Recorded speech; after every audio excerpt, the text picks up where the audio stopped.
ಯಾರು ಆ ಕೆಲಸನ ಮಾಡ್ತಿರೋವಾಗ ಆ ಕೆಲಸ ಕರೆಕ್ಟಾಗೇ ಇರುತ್ತೆ ಅನ್ನೋ ಫೀಲ್ ನಮಗೆ ಬರುತ್ತೆ.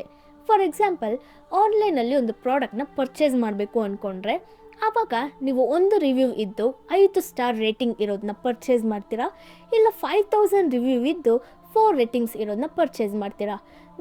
ಹೆಚ್ಚು ಜನ ಯಾವ ಪ್ರಾಡಕ್ಟ್ನ ಆಲ್ರೆಡಿ ಯೂಸ್ ಮಾಡ್ತಿದ್ದಾರೋ ಅದೇ ಪ್ರಾಡಕ್ಟ್ನ ಹೆಚ್ಚು ಜನ ಬೈ ಮಾಡ್ತಾರೆ. ತುಂಬ ಸರಿ ನೀವು ಇದನ್ನ ನೋಟಿಸ್ ಮಾಡಿರ್ತೀರಾ. TV ಶೋಸಲ್ಲಿ ಫೇಕ್ ಲಾಫ್ಟರ್ಸ್ನ ಆ್ಯಡ್ ಮಾಡಿರ್ತಾರೆ, ಆದರೆ ತುಂಬ ಜನಕ್ಕೆ ಅದು ಇಷ್ಟ ಆಗಲ್ಲ. ಆದರೆ ಸ್ಟಡೀಸ್ ಏನು ಹೇಳ್ತಿದೆ ಅಂದರೆ ಫೇಕ್ ಲಾಫ್ಟರ್ನ ಆ್ಯಡ್ ಮಾಡೋದ್ರಿಂದ ಆ ಶೋಸ್ಗೆ ಜನರು ಹೆಚ್ಚು ರೇಟಿಂಗ್ಸ್ ಕೊಡ್ತಿದ್ದಾರೆ ಅಂತ.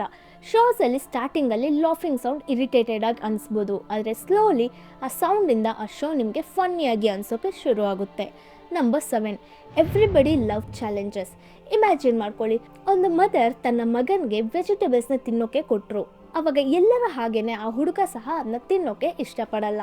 ಅವಾಗ ಅವನ ಅಮ್ಮ ಹೇಳ್ತಾರೆ, ಒಂದು ವೇಳೆ ನೀನು ಇದೆಲ್ಲವನ್ನ ಫಿನಿಶ್ ಮಾಡಿದ್ರೆ ನಿನಗೆ ಐಸ್ ಕ್ರೀಮ್ ಸಿಗುತ್ತೆ, ಆದರೆ ನೀನು ಇದನ್ನೆಲ್ಲ ಖಾಲಿ ಮಾಡ್ತೀಯ ಅಂತ ನನಗೆ ಅನಿಸ್ತಿಲ್ಲ ಅಂತ ಹೇಳ್ತಾರೆ. ಅದನ್ನ ಕೇಳಿದ ನಂತರ ಮಕ್ಕಳಲ್ಲಿ ಸಹ ರಿಯಾಕ್ಟೆನ್ಸ್ ಆ್ಯಕ್ಟಿವ್ ಆಗುತ್ತೆ ಆ್ಯಂಡ್ ಆ ಹುಡುಗ ಕಂಪ್ಲೀಟ್ ಫುಡ್ ತಿಂತಾನೆ. ತುಂಬ ಜನ ಹೈಲಿ ವ್ಯಾಲ್ಯೂಬಲ್ ಪೀಪಲ್ ಈ ಟ್ರಿಕ್ನ ಯೂಸ್ ಮಾಡ್ತಾರೆ, like fitness trainers, teachers etcetera. Personal trainer ಅವರ ಸ್ಟೂಡೆಂಟ್ಸ್ನ ಪರ್ಫಾರ್ಮೆನ್ಸ್ನ ಇನ್ಕ್ರೀಸ್ ಮಾಡೋಕ್ಕೆ ಈ ಟ್ರಿಕ್ನ ಯೂಸ್ ಮಾಡಿ ಮೋಟಿವೇಟ್ ಮಾಡ್ತಾರೆ. ಲೈಕ್, ಒಂದು ವೇಳೆ ನೀನು ಈ ರೇಸಲ್ಲಿ ಗೆಲ್ಲಬೇಕು ಅಂದ್ಕೊಂಡ್ರೆ ನೀನು ಈ ದಿನ ಫುಲ್ಲು ಟ್ರೈನಿಂಗ್ ಮಾಡಬೇಕಿರುತ್ತೆ, ಆದರೆ ನೀನು ಟ್ರೈನಿಂಗ್ನ ಕಂಪ್ಲೀಟ್ ಮಾಡ್ತೀಯ ಅಂತ ನನಗೆ ಅನ್ನಿಸ್ತಿಲ್ಲ ಅಂತ ಹೇಳ್ತಾರೆ. ಅದನ್ನ ಕೇಳಿ ಯಾರಾದರೂ ಸರಿ ಆಪೋಸಿಟ್ ಪರ್ಸನ್ ರಾಂಗ್ ಅಂತ ಪ್ರೂವ್ ಮಾಡೋಕ್ಕೆ ತನ್ನ ಲಿಮಿಟ್ನ ಪುಷ್ ಮಾಡಿ ಅದನ್ನು ಅಚೀವ್ ಮಾಡೋಕ್ಕೆ ಫುಲ್ ಎಫರ್ಟ್ಸ್ ಹಾಕ್ತಾರೆ.